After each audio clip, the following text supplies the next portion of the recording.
back to Champ Talk. This is Nick Einach, the Yamaha Champions Riding School. Let's get to it. How do we balance acceleration versus direction? Two words that you've heard a lot about, you think a lot about, acceleration and direction. Direction is literally getting the bike pointed, getting it in the direction for the exit. Freddie Spencer talked a lot about this, especially on television when he was doing the race reports, and he would talk about getting a bike to change direction. He liked a motorcycle that would maintain its direction as he accelerated. We've heard track riders and road racers start your acceleration as early as possible, get the bike driving, get on the throttle as early as you can, and we're going to try to balance those two ideas because they can live together, but they've got to be in the right order. You'll know your acceleration is too early or too hard when it hurts your exit. You've got to either hold a lot of lean angle off the exit, which will eventually hurt you pretty badly, or you have to close the throttle on the exit to get the bike to change direction again. You've accelerated too hard or too early, and too early is not usually the culprit. A lot of times we can pick the throttle up very, very early and get the bike loaded on the rear tire and not accelerate it harder. Hard acceleration early is what gets us, and we're accelerating the bike too hard.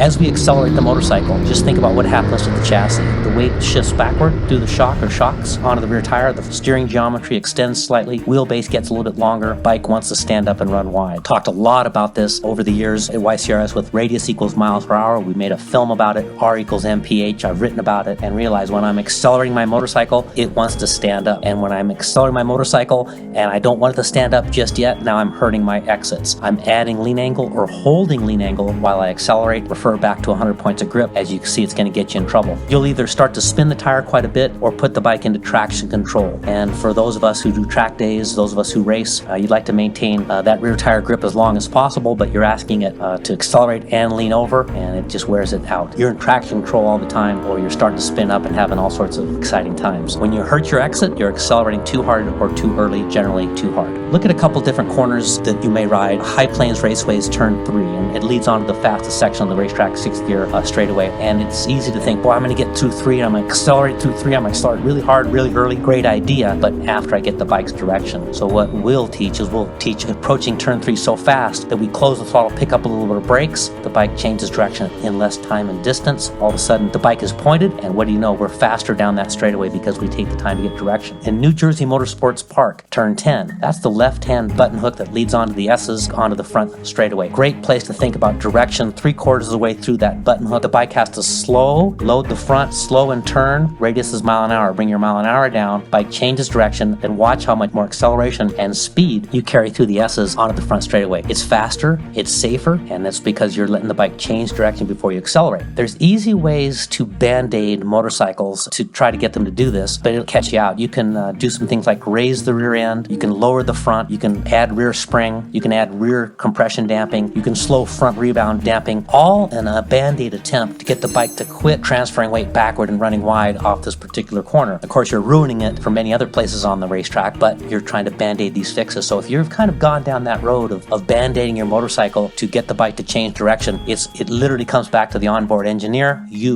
You've got to slow that bike, let it change direction before you accelerate it. Think about radius as mile an hour. If you're lowering your mile an hour, your radius is tightening. If you're holding your mile an hour, your radius stays the same. Accelerating it widens. Look up all the articles I've written and done on that one. For street riders, now it really counts because we're on a 12-foot wide lane with oncoming traffic and guardrails and all sorts of things going on. So now we really got to think about when do we accelerate the motorcycle, and we want to start putting this in your brain for all street riders is you aren't going to truly accelerate the bike. In other words, you're not going to build big speed with the throttle until two things can happen. Number one, you can see the exit. You can see where the corner goes. Number two, you can take away lean angle. And those two things will help you become the rider you want to be, which you show up, you ride your friend's bike well, you show up on roads you've never seen before, you have a great time. You're just having this joyful motorcycling experience every time you ride because you realize two things have to happen before I accelerate my bike. Gotta see my exit, I gotta be able to take away lean angle. And all of a sudden, street riding becomes a lot more joyful. There'll be some times you might get in the corner too slowly and not accelerate as early as possible because you don't know the corner's layout, but you aren't hurt when you get in the corner too slowly. Next weekend, you'll remember, oh yeah, this corner was a little bit faster than I thought. I can roll in here, pick the throttle up a little bit earlier because it actually opens up. The previous week, I overslowed it, but I'm healthy from overslowing it. I've learned something, I can go on. So huge deal for street riders. In fact, almost everything I'll ever talk about is a bigger deal for street riders because there's no ambulance. You're generally not dressed like a road racer. There's a lot of things going on, as we all know.